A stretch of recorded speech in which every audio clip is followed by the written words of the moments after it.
Hi everyone, Amanda with the Fruitport District Library back with another First Chapter Friday video for you. Today I'm going to be reading the first chapter of AMINA'S VOICE by Hena Khan. It's another middle grade book about a girl who goes to middle school and one of her best friends starts hanging out with one of the most popular crowds and decides that she thinks she might want to change her name to something more American. And Amina's not sure if that's something she should do or she should honor her culture or what. So it's a contemporary fiction book kind of about changing friends and staying true to your identity. So here's the first chapter.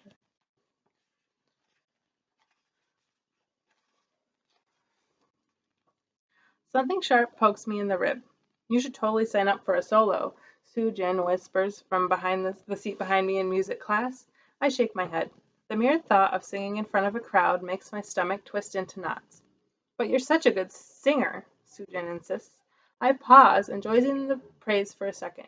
Sue Jin is the only one at school who knows I can sing, and she thinks I'm amazing at it. Every Tuesday, we argue about the best contestant on The Voice and who deserves to advance to the next round. I can count on Sue Jin to end the conversation by saying that I'm better than most of the people on the show, and that I deserve to be on it someday. But what she doesn't consider is that if by some miracle I was standing in front of the judges and live studio audience, I wouldn't be able to croak out a word. I just shake my head again. Come on, Amina, just try it. Sujin is a little louder now.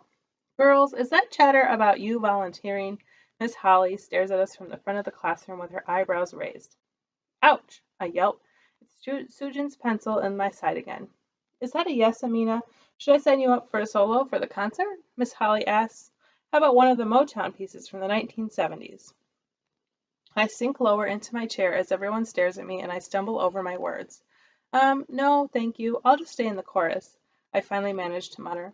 Okay, Miss Holly shrugs, a frown clouding her face, until Julie Zawacki, waving her hand like an overenthusiastic first grader, distracts her.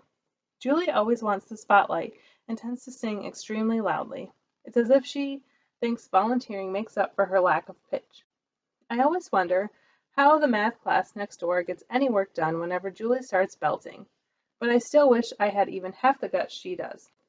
Remember, we've only got 2 months to prepare for the winter choral concert. This is a big deal, guys. Miss Holly calls out as the bell rings and we file out for lunch.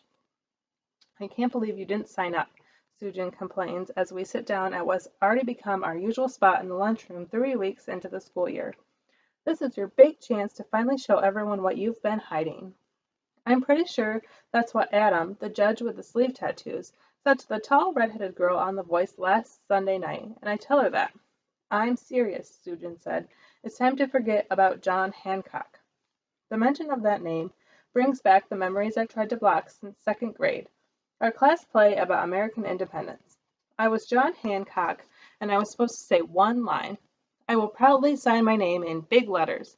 When it came time for the performance, I looked out into the audience and saw a sea of faces and froze. There was this endless moment when the world grew still and waited for me to speak. But I couldn't open my mouth. My teacher, Mr. Silver, finally jumped in and said my line for me, with a joke about how John Hancock had lost his voice but was going to sing his name extra big to make up for it. The audience laughed, and the show went on while I burned with humiliation. I can still hear Luke and his friend jeering at me from the side of the stage.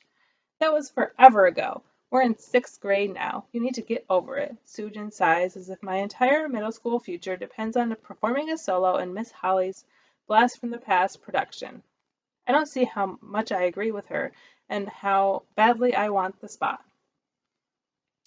Anyway, do you think I look like a Heidi? She continues. I have a mouthful of sandwich and stare at her as I chew, relieved that she's changed the subject. I try to imagine her with a name I associate with Swiss cartoon characters or a famous supermodel, not my 12-year-old Korean best friend. Not really, I finally say. Why? What about Jessica? Do I look like a Jessica? Sujin picks carrots out of an overstuffed sandwich wrapped in white deli paper. No. What are you talking about? I got it. Sujin sits back and crosses her arms. She hardly reassembled her sandwich and is already half gone. Now, no one I know eats as fast as Sujin. It's one of the many ways we are opposites. I can't ever finish my lunch, no matter how hard I try. What? Melanie. I totally feel like a Melanie, and I love that name. Sujin flips her long hair back off her shoulder and acts like she is meeting me for the first time. Hi, I'm Melanie. What's wrong with you? Are you feeling okay?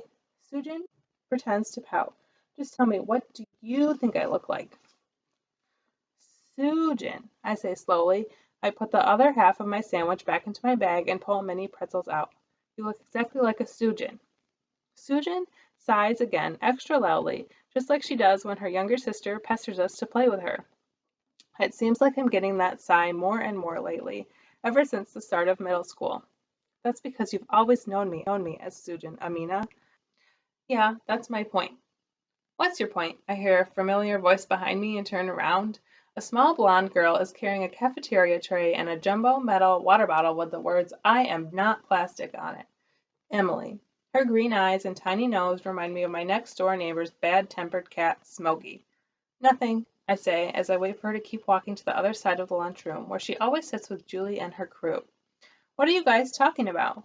I wait for Sujin to answer, expecting her to say something to send Emily scurrying.